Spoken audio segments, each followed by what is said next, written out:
Hola amigas y amigos del portal del Villegas, bienvenido a esta edición de día martes, que voy a iniciar con mirando un poco algunos datos que aparecen en una encuesta CADEM relativo a la aprobación, desaprobación de personeros políticos. Básicamente se trata de eso: el presidente, el gabinete como conjunto y un montón de políticos del Congreso o que están en otra cosa, pero que son protagonistas. Eh, Piñera sube 4 puntos. Estaba en 9, creo, y subió a 13, 14, bueno, 4 o 5 puntos. ¿Tiene significado eso? Sigue estando, creo yo, en la UTI política, si es que no está en la funeraria en realidad. Estas variaciones de 4 o 5 puntos pueden ser significativas, como dicen los estadísticos, desde el punto de vista estadístico matemático, pero son insignificantes desde el punto de vista político. No ha cambiado nada, no ha cambiado mucho. Tal vez el hecho que hemos vivido hasta ahora un mes o un mes y medio más tranquilo, o nos hemos acostumbrado ya a ciertos estándares de violencia, determina que la figura presidencial aparece menos, qué sé yo, como blanco de críticas por lo que hace o por lo que no hace. No tiene significación política, no es un resurgimiento de la figura presidencial estos 4 o 5 puntos extra. Más significativo me parece ser una baja bastante sustantiva, creo que 16 puntos, en la aprobación que tenían las llamadas, abro comillas, movilizaciones. Porque supongo que hasta gente más o menos obtusa se habrá dado cuenta en qué se traducen, si no todas, muchas de estas llamadas movilizaciones. Se traducen simplemente en que se genera el escenario para la acción de los delincuentes, de los vándalos, de los destructivos, de los destructores, de los energúmenos. Ha bajado considerablemente. De los políticos, el mejor posicionado, el mejor evaluado, sigue siendo Joaquín Lavín. Joaquín Lavín nunca llega realmente a la presidencia, pero siempre llega a buenas cifras de aprobación por razones, bueno, algunas razones las hemos examinado acá en un par de programas, respecto a que Lavín tiene una manera de ser, una postura, una actitud, incluso hasta una apariencia física que inspira una más fácil identificación con él, supongo yo. Creo que alguna vez lo comparé con Don Francisco.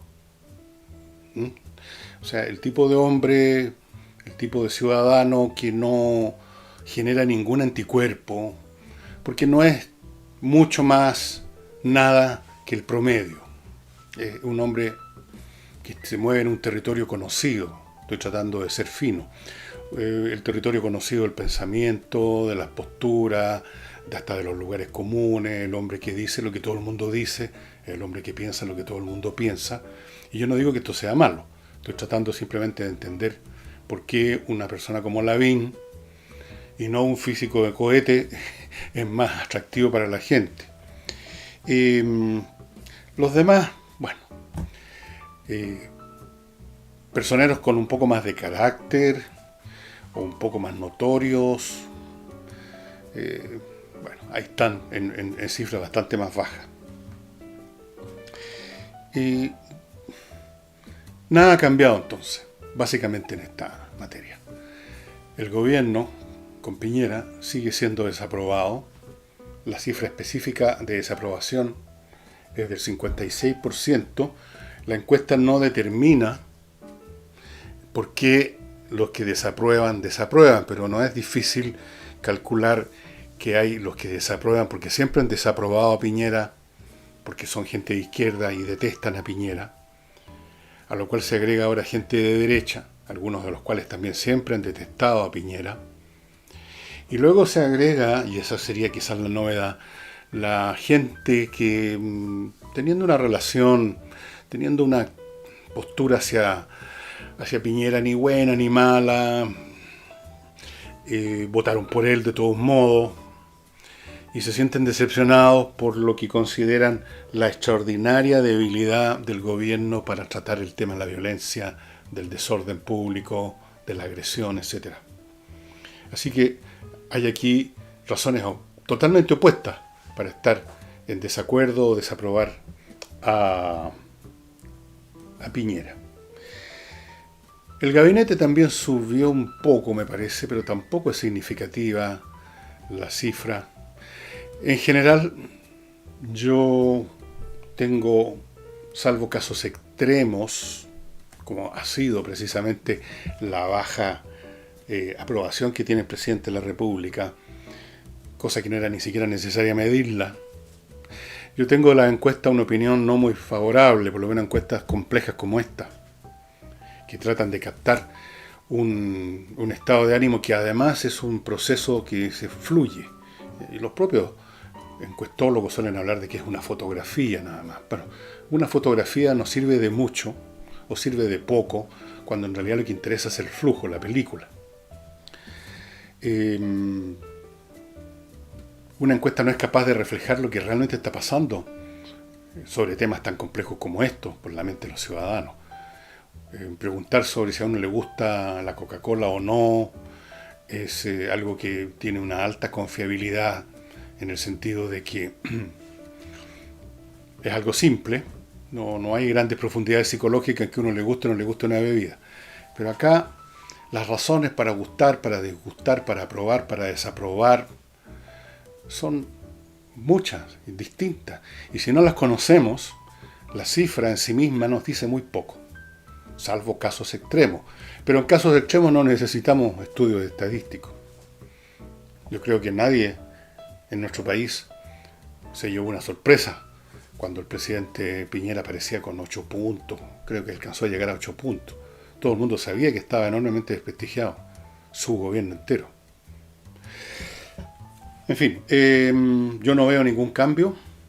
La popularidad o la aprobación de Lavín es una especie de sine qua non de las estadísticas en este país.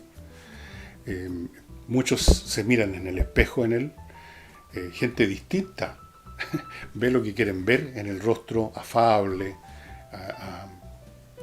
accesible de un hombre como Joaquín Lavín.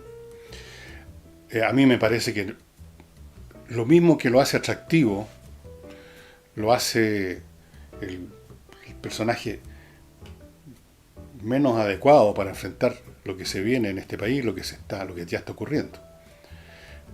En momentos difíciles, en momentos donde se deciden cosas graves, se necesitan otro tipo de personalidades. Es cuestión de ver un poco la política de todos los países en distintas épocas y uno observa ese fenómeno. En Inglaterra, en los años 30, Winston Churchill era un tipo absolutamente desprestigiado entre sus propios camaradas de partido, de los distintos partidos por los que pasó. No se tenía confianza en él. Se reían de él muchos de sus colegas por los anuncios que hacía, por los avisos que hacía, porque recuerden que esto de profetizar a muy largo plazo trae muchos problemas. Y él profetizaba que ese señor Hitler era un tipo muy peligroso. Pero nadie quería creer eso. La gente no quiere creer lo desagradable.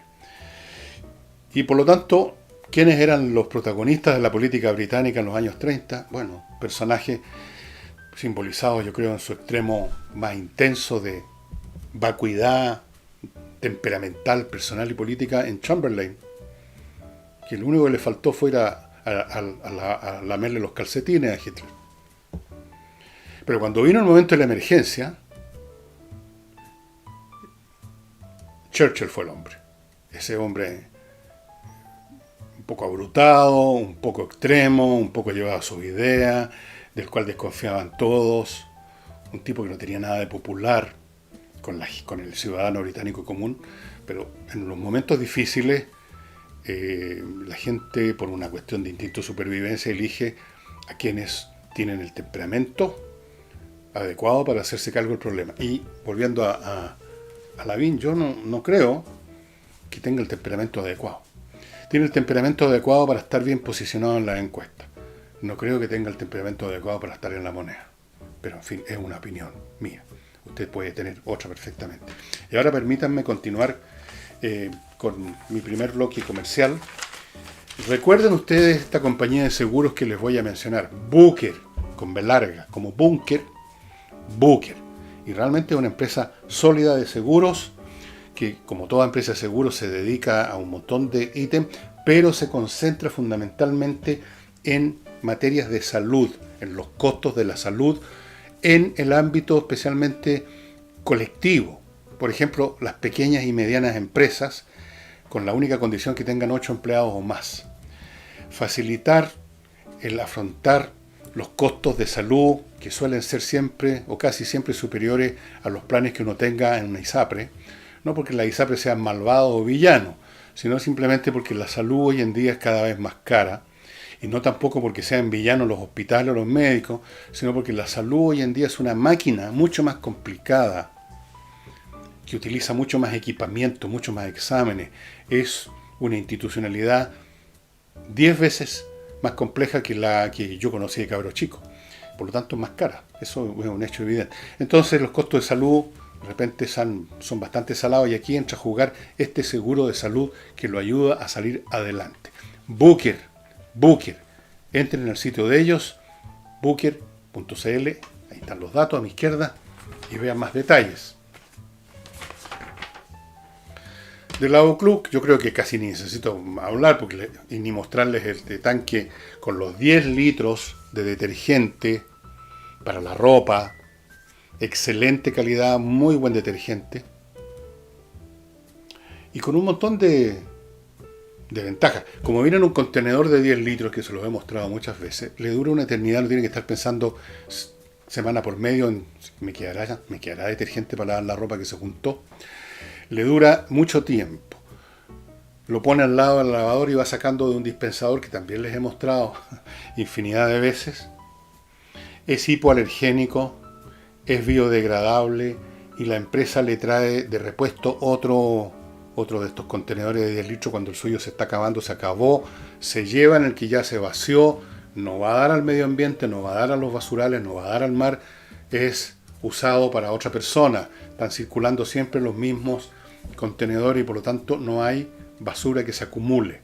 Fuera de eso, la empresa cuando le lleva el tanque, se lo voy a mostrar de nuevo, cuando le lleva este tanque lleno,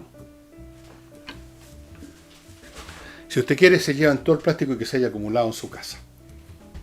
Única condición que esté limpio. Y ellos lo van a reciclar bien. Y continúo, estimados amigos, con un tema que se ha producido y que yo creo que tiene bastantes implicaciones respecto a este Estado, que algunas sectas políticas, especialmente la izquierda en general, lo ven como una panacea. Siempre los problemas se van a resolver, en la visión de la izquierda, si hay más Estado. O si le restituyen al Estado lo que les quitaron las siniestras privatizaciones.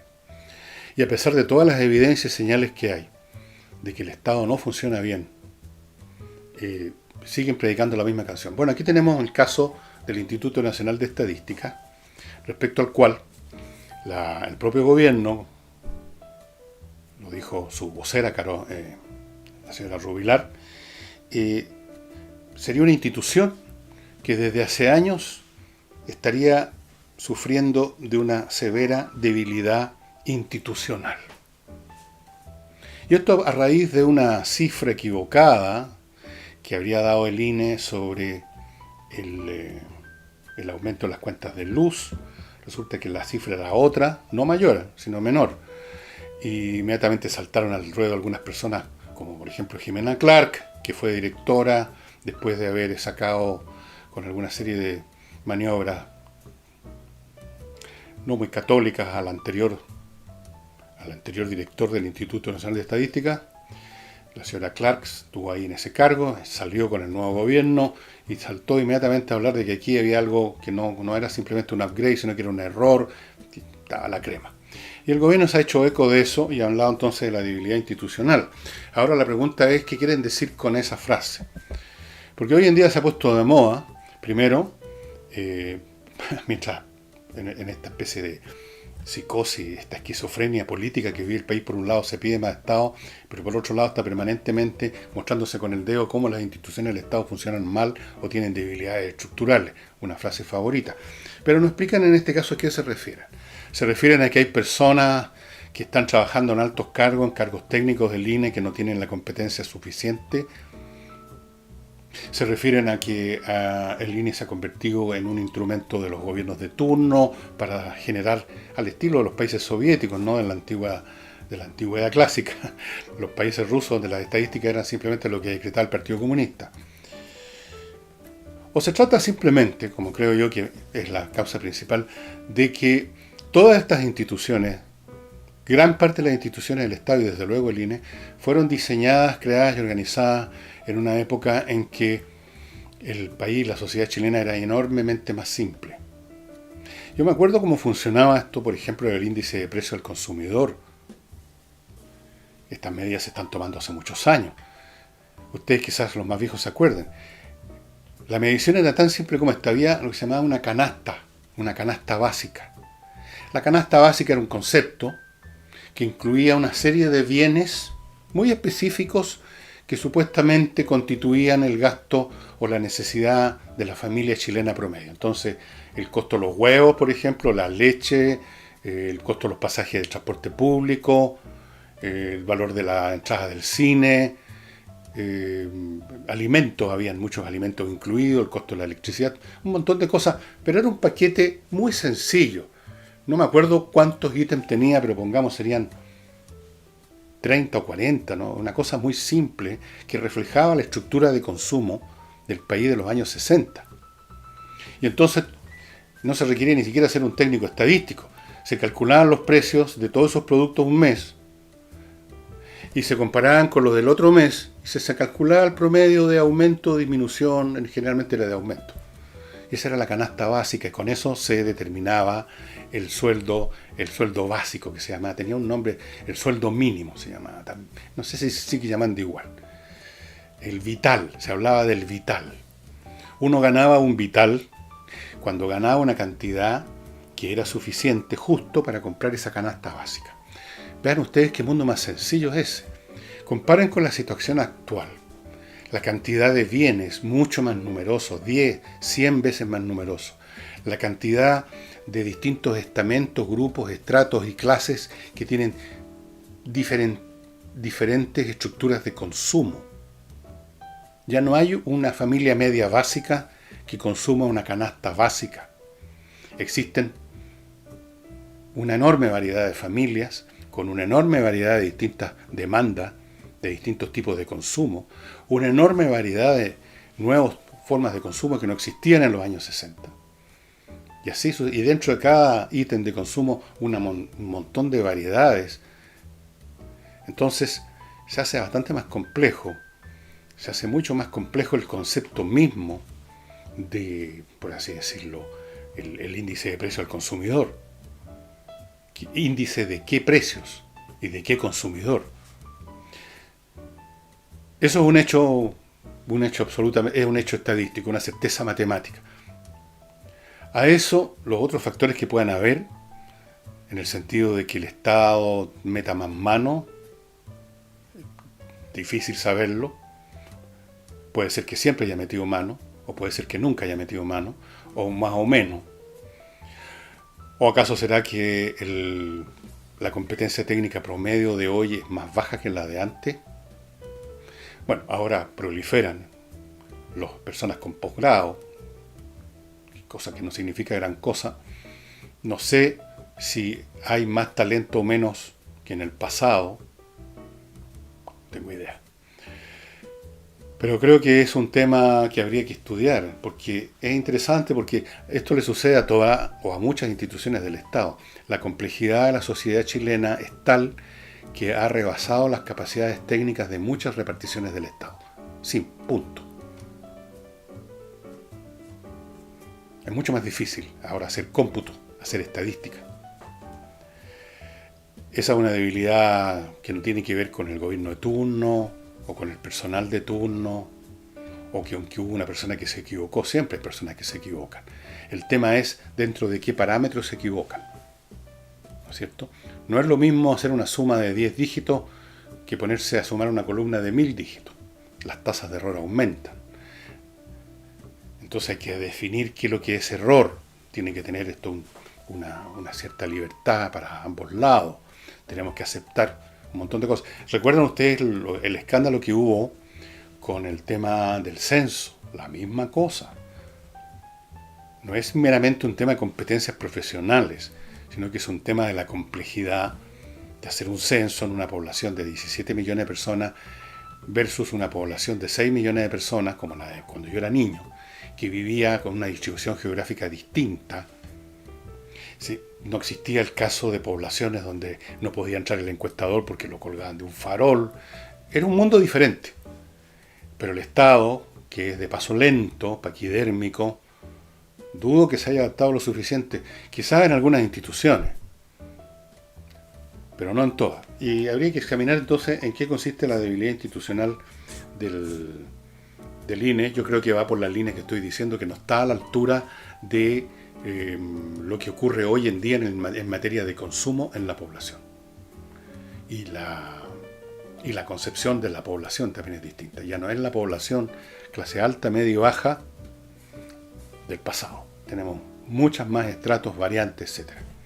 Y paso ahora, estimados amigos, a otro bloque comercial que lo inicio con kmmillas.cl, que es el sitio web que le compra el millaje que usted ha acumulado por sus vuelos. No olvide que el millaje desaparece repentinamente cuando se cumple un cierto intervalo de tiempo que no es muy grande, que fijan las compañías aéreas para no seguir acumulando no millas, sino que pasajeros gratis. Entonces, antes que le arrebaten esas millas, entre a kmmillas.cl, ahí está viendo usted los datos, y vea cómo vendérselo. Ellos le van a comprar ese millaje y va a convertir esos 143.450 kilómetros o millas que usted tiene acumulado, lo va a convertir en dinero, en vez de ser una cifra fantasmagórica. kmmillas.cl. Y no olvide a Hey, estimado, si usted quiere vender ahora, no el año ñau, el año de la, qué sé yo, un año muy lejano, o en 6 meses. A veces hay gente que está tratando de vender, uno ve el letrero se vende de alguna corredora de propiedades que está meses y no pasa nada. Si usted quiere vender rápido, póngase en manos de Hey, es el corredor más rápido de Chile. Y si usted quiere arrendar bien, póngase en manos de Hey, sabe seleccionar arrendatario. Y si usted quiere administrar bien las propiedades que ya tiene y sacarse ese peso encima, Hey. Y está esta casa, una de las ofertas que permanentemente está haciendo filetito, esta preciosa casa en Rapel, en la zona de Matancilla de Rapel, 7.300 metros cuadrados de terreno, señores, que es un fondo, poco menos, 280 metros cuadrados construidos, 130 metros con orilla propia al lago, encima del lago, y todo esto por 15.000 UF. Y a propósito de dinero, si usted tiene una empresa o gestiona una empresa, ya sabe lo caro que resulta en todo orden de cosas, a veces también en el ámbito judicial, los errores en el sector administrativo.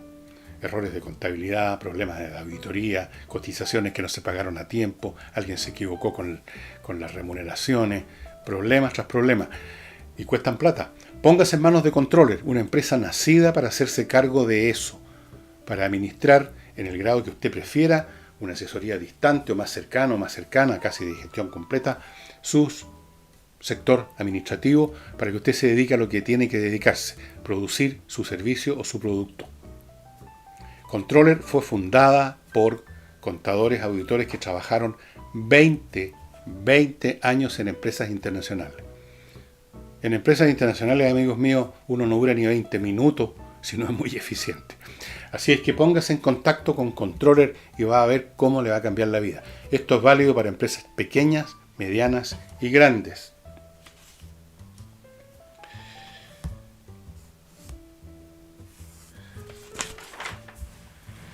En lo político concreto del país en este momento, la oposición, que considera que los temas más importantes que hay que resolver son 3, uno es el de las pensiones, y uno de ellos es la propuesta del gobierno de permitir por ley que el ejército se haga cargo de zonas o de entidades, empresas o instituciones críticas para el funcionamiento de la sociedad, que se hagan cargo los militares, simplemente custodiarlas, no salir a las calles a darse vueltas, sino que custodiar un determinado lugar, pongamos por caso una planta de tratamiento de agua, qué sé yo, para así aliviar esa parte a Carabineros y que haya más contingente policial para temas que sí son de orden público en las calles de las ciudades de Chile. La oposición no quiere, simplemente, y ponen un obstáculo tras otro. ¿Por qué? Porque ellos podrían no querer que se proteja una empresa estratégica con unos soldados que van a estar allá adentro, simplemente. ¿Qué razón hay para eso?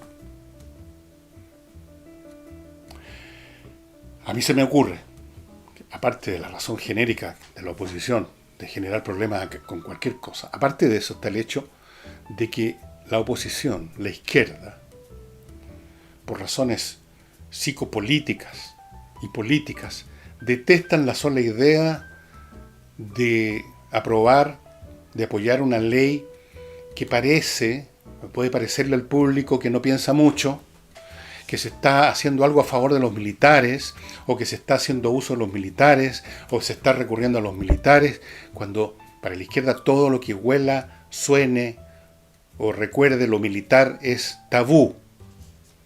Que no digan después, pensarán que yo apoyé, que yo aprobé, que yo voté favorablemente la ley que pone a los militares, el cuco, a cargo de empresas estratégicas.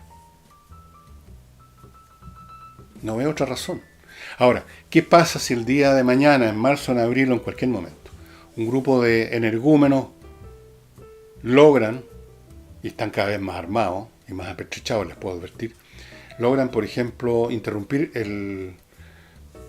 por suministro de electricidad para Santiago, o para Concepción, o para el Paraíso, o de agua, que vuelan una planta, o hacen cualquier estropicio por el estilo, porque los carabineros o no estaban o no pudieron impedirlo, ¿qué van a decir? Bueno, van a culpar al gobierno. Ellos van a estar siempre, van a ser inocentes. Van a culpar al gobierno que no supo proteger, a pesar, dicen ellos, que cuenta con todos los recursos legales. Mentira. La propia oposición se ha ido encargando, pero esto lo hemos dicho 1000 veces, se ha encargado de ayudar a destruir a Carabineros. Y no siendo suficiente lo que ya han logrado, incluso aparece el señor Navarro, este señor congresal de Venezuela, que por algún motivo está en Chile, pidiendo que se disuelva la Fuerza de Carabineros totalmente. Seguramente querrá reemplazarla por milicia chavista o algo por el estilo, o navarrista, no sé. Entonces, la propia oposición ha ayudado directo e indirectamente, con mayor o menor peso, a la destrucción de las fuerzas, de la fuerza pública. Entonces, van a hacer el papel que hacen siempre, el doble estándar. Van a culpar al gobierno de algo que ellos son corresponsables como mínimo. Corresponsables porque participan y participarán en la gran ofensiva contra el modelo que se inició con la insurrección de octubre, como han participado y van a participar en todo lo que signifique oponerse, salvo un grupito pequeño de la ADC, no toda la ADC, un grupito, en oponerse a todo lo que propone el gobierno, bueno o malo, todo. Y ahora esto, no nada de militares. Dejémoslo que nuestros compañeros no encuentren mayores problemas si quieren atacar una central eléctrica o de agua o cualquier otra cosa. Porque realmente no veo qué otra razón puede haber por una cosa tan obvia y lógica de proteger instalaciones críticas para la vida del país. Y el argumento de que el gobierno dispone de todos los medios legales es de una hipocresía que bate todos los récords. Pero en fin, ¿qué más se puede decir? Y aquí tengo un tema bastante complicado, que ya escapa del ámbito nacional, y que se me ha ocurrido presentárselo a usted o conversarlo por una noticia puntual, algo ocurrido en Gran Bretaña, donde Boris Johnson, el primer ministro, tiene como asesor a un señor que se llama Andrés Savitsky, que ha hecho una serie de declaraciones que han producido un escándalo fenomenal. ha dicho que la población negra tiene en promedio un coeficiente intelectual inferior. Ha dicho que políticas de control de la natalidad para impedir que se forme una clase, digamos, de incapaces debieran llevarse a cabo. Ha hablado de eugenesia, en otras palabras, un viejo tema que de tanto vuelve a reflotar. La eugenesia, o sea, el arte, la ciencia o pseudociencia de intentar elevar el nivel físico y mental de la raza humana, dificultando o impidiendo totalmente que ciertas personas que han sido definidas como inferiores se reproduzcan. Esa es la eugenesia. Y no crean ustedes que no ha sido puesta en práctica, y no solo por el régimen nazi, que la puso en práctica de la manera más brutal. Por ejemplo, en los años 30, a partir del año, no sé, 34, 35, habían unas ciertas instituciones, más o menos clandestinas, no eran un tema público en la Alemania nazi, que engañaban a la gente con hijos con problemas psicológicos serios, diciéndoles que en tal o cual instituto había nuevas maneras de tratar al asunto, y se llevaban a estos niños, está hablando de miles de niños, y los liquidaban. Y luego le llegaba a los papás una carta donde decían una mentira, que el niño lamentablemente había contraído no sé qué enfermedad y había fallecido y ya se le había sepultado, etc. Bueno, ese es un extremo. Pero resulta que en Estados Unidos y en otras partes, porque este tema reflota una y otra vez, hay un estado en Estados Unidos que sacó en los años 20 unas leyes relativas a eugenesia para impedir ciertas uniones, para impedir que se reprodujeran ciertos grupos. Entonces, es un tema bien brutal. Es un tema muy brutal y que es muy difícil de tratar científicamente. El tema de la diferencia entre razas, la diferencia de inteligencia específicamente, que es lo que más interesa, es muy difícil de tratar. He estado estudiando este tema hace años, porque en primer lugar no está claro qué es lo que es la inteligencia, si es realmente un objeto medible. Tampoco está claro que existan razas propiamente tal. Existen, por supuesto, personas distintas físicamente en forma notoria. Las personas de origen mongólico, tienen los ojos achinados, tienen otro color de piel, la gente negra es negra, en fin, hay distintas. Uno notoriamente puede distinguir personas de distintos, incluso grupos más pequeños, por sus diferencias étnicas que se han acumulado a lo largo, a veces, de siglos o milenios de endogamia, o sea, cruces dentro del grupo y nada más. Entonces eso va formando, consolidando. Pero no está claro en absoluto que esas diferencias de color de piel o de la forma de la nariz o de los ojos sean relevantes cuando llega la hora de tratar de entender lo que interesa aquí, que es la capacidad intelectual. Entonces, han habido cientos, sino miles de estudios sobre esto. Los objetos de estudio a veces han sido razas completas, con este tema y problemático de qué define una raza. Incluso han habido, y recientemente, estudios sobre el nivel de inteligencia de las naciones. O sea, se ha calculado cuál es el promedio de inteligencia de los chilenos, o el de los argentinos, o el de los norteamericanos. ¿Cómo lo han medido? No tengo idea. Y una y otra vez surge este tema. Y una y otra vez se hace muy difícil llegar a conclusiones científicas claras, por una razón que les voy a explicar de inmediato, porque antes de eso les quiero recordar a otros de mis auspiciadores, notarioexpress.cl, otro sitio web fantástico que nos da la posibilidad de disminuir brutalmente el tiempo de gestión para las diligencias de notaría. Usted llega, entra a la página, busca el papel que necesita, el programa mismo le dice qué datos tiene que llenar, ahí mismo paga, y todo lo que tiene que hacer después es esperar que la notaría imprima ese formulario, que lo firme el notario, ya está pagado, firma usted y se va. Tiempo de espera promedio 10 minutos, compare con lo que es normal. Lo puede hacer en su casa también. Entonces ya está listo el documento en la notaría, usted cuando quiere va y lo recoge, lo firma ahí, lo recoge, se va. notarioexpress.cl, estimados amigos. Para temas legales, Salinas y Ojeda. Salinas y Ojeda es un bufete de abogados que se especializan en temas civiles, no criminales, no penales y no laborales. Entre esos dos extremos hay un enorme rango de temas en los cuales uno puede tener que ir a una corte a pleitear con alguien. Salinas y Ojeda se especializan en eso y por lo tanto tienen una tremenda tasa de éxitos. Son muy buenos para esto. Yo he recibido ya testimonios, no los voy a leer porque son muy largos, la explicación legal de en qué consistía el caso, que esto, que lo otro, que llamamos todo abogado, no pasó nada, hasta que Salinas y Ojeda nos resolvió el tema. Pero yo les cuento eso, lo importante. Muchas personas me han mandado mail recomendándome, o sea, agradeciéndome que les haya hablado de Salinas y Ojeda. Y ahora, ayer les mencioné yo que iban a haber novedades importantes en el campo de este programa, digamos, de este producto que produce Pablo Tolosa, el ajedrez, esta caja, pero que sobre todo trae adentro esta licencia para entrar a espacioajedrez.com. Bueno, es todo un imperio ajedrecístico que tiene Pablo y quiere ofrecerles este producto. Están ya abiertas las postulaciones para clases colectivas online, o sea, como si estuviera en una sala de clase.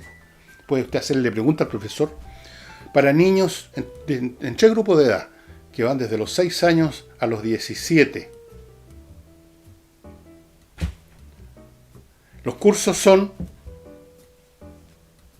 una vez a la semana, la clase, o sea, tienen 4 clases al mes, y 2 sesiones de práctica al mes, o sea, tiene un total de 6 sesiones. Esto dura de abril a noviembre, o sea, una buena parte del año, 4/5 del año, diría yo. Y es como estar en la sala de clase aprendiendo con un maestro internacional. Y recuerden que aquí lo importante no es tanto el ajedrez como tal, sino que las capacidades intelectuales que desarrolla por el solo hecho de querer aprender a jugar mejor. Además, el curso es muy entretenido. Pablo es un hombre muy entretenido, lleva años haciendo clases, sabe hacer clases, sabe interesar a los chicos, así que vaya usted entrando al sitio espacioajedrez.com, están abiertas las postulaciones, vea los antecedentes, ya hay un formulario, o va a haberlo en estos días, hoy, mañana, de preinscripción en esa página, en espacioajedrez.com. Y les decía que el tema de medir, de hacer diferencias entre las personas, peor aún, hacer diferencias entre grupos, negros o blancos, o amarillos, o caucásicos, o chinos, o esto, lo demás allá, o sea, grupos masivos de gente.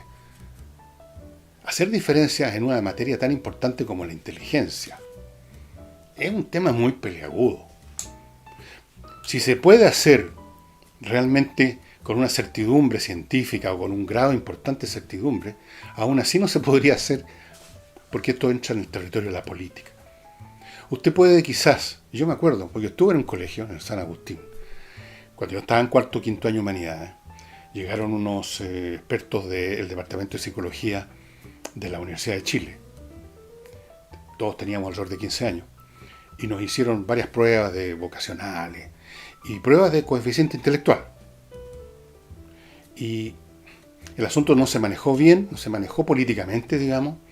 Y yo recuerdo el caso de un compañero de curso que sacó, me acuerdo, 88, 89, que es un poquito menos de lo normal, que 100. Y lo llamaron y le dijeron de frente: usted no tiene la inteligencia suficiente para pretender entrar a la universidad. Esas cosas no se hacen, ni siquiera con individuos, generan problemas. Imagínense decirle a un grupo entero, ya sea a los amarillos, los azules, a los rojos, a los que sea: ustedes son intelectualmente inferiores a este otro grupo.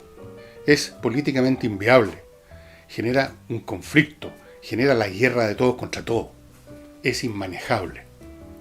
Tanto es así que personas que han tocado el tema, especialistas en psicología, que han tocado el tema con estudios lo más imparciales que han podido hacer, han sufrido la expulsión. Han sufrido la expulsión de la universidad. Porque hoy en día, con todo el mundo sintiéndose que tiene derechos, que tiene valor, etcétera, con todo el mundo dispuesto, muy sensible a cómo nos ven los demás, a qué dicen los demás, a qué palabras se usan con nosotros. Imagínense. La gente puede aceptar algunas cosas respecto a las diferencias que hay o que pueden haber entre grupos humanos. Yo he escuchado 1000 veces a la gente decir, por Dios que son buenos los negros para el básquetbol, para los deportes, tienen una flexibilidad, una cosa. Y no pasa nada con eso. Los blancos, los chinos, los japoneses, los rusos no se sienten en desmedro por ese motivo, por esa afirmación, sea o no sea real. Pero cuando se trata de inteligencia, que es lo que nos distingue de las demás criaturas, hasta cierto punto nomás, ahí las sensibilidades son tremendas, imposibles. Aquí voy a contar de nuevo esta anécdota porque aquí sí tiene una aplicación. Esa historia de dos personajes de una novela de Anatole France, cuando uno se queja de que la Academia de Francia, que es una organización muy prestigiosa del mundo académico, y elige cada año un miembro nuevo de la academia que puede venir del mundo de la ciencia, de las artes, es como una especie de premio. Entonces un tipo se queja al otro y le dice, mira quién eligieron este año, un pobre mediocre, un pobre huevón, digamos. Y entonces el otro personaje le dice, eso demuestra la sabiduría de la academia, no su torpeza. Porque si todo el mundo supiera, estuviera convencida sin ninguna duda, de que se elige todos los años realmente al mejor, se hace intolerable. Los demás no tienen ninguna excusa para sentirse entonces que no los eligieron, para sentir que no fueron escogidos. Eso haría a esa institución inviable, o sea, la echan abajo. Bueno, lo mismo pasa con esto. Usted, aunque probara más allá de toda duda que tal o cual grupo es menos inteligente que tal otro, usted generaría una situación imposible de manejar sociológicamente hablando, políticamente hablando, y menos en el mundo de hoy. Por eso que muchas veces incluso estudios que tienen pretensiones, por lo menos bastante plausibles, de hacer un estudio lo más científico, lo más imparcial posible, antes que se conozcan los resultados ya son atacados esos científicos por la comunidad académica, por la comunidad política, porque se asume que esto de creer que tal o cual grupo es más inteligente que otro es un prejuicio. Se asume que las diferencias que hay entre los grupos, si es que acaso existen, son derivadas de la educación solamente, que no hay nada intrínseco, genético. Y puede que sea así, yo no sé. Esto es una discusión que yo creo que lleva desde que un señor Binet, un francés, hace mucho tiempo, creo que fue en el siglo XIX o principio del siglo XX, inventó el famoso test, el estándar Binet de coeficiente de inteligencia. Y desde luego se han desarrollado otros test, el Terman, el G, que son bastante coincidentes unos con otros los resultados siempre. Y desde ese entonces que esta polémica ha existido, ahora más que nunca, porque a lo mejor usted en 1905 podía tranquilamente decir de que tal o cual grupo humano eran inferiores y por lo tanto, de que habían consecuencias políticas. Está bien que sean colonias, está bien que sean dominados por nosotros los blancos, que somos más inteligentes, pero ahora eso no se puede decir, aunque fueran más inteligentes tal o cual grupo. Usted me pregunta a mí si creo que hay algún grupo más inteligente que otro. No lo creo. Creo que hay personas, eso odio, hay personas más inteligentes que otras, pero no hay grupos más inteligentes que otros. De hecho, es un hecho matemático que las diferencias de inteligencia dentro de un grupo cualquiera son siempre mucho mayores que la diferencia entre grupos. En fin, un tema interesante en todo caso. Usted en Wikipedia pueden encontrar un artículo muy completo sobre este tema de razas e inteligencia, de medición de inteligencia. Y eso sería todo por hoy, estimados amigos. Espero que el programa les haya interesado y creo que este jueves sale mi primera edición del programa Matiné, Vermú y Noche, que es el título genérico del programa. Y el primer tema va a ser, ya lo he dicho, el cine de ciencia ficción, al lado de lo cual agregaré algunos libros probablemente vinculados al tema. Yo sé que he tocado varios de estos asuntos en distintas oportunidades, pero ahora lo voy a hacer en forma integral. Muchas gracias y hasta mañana.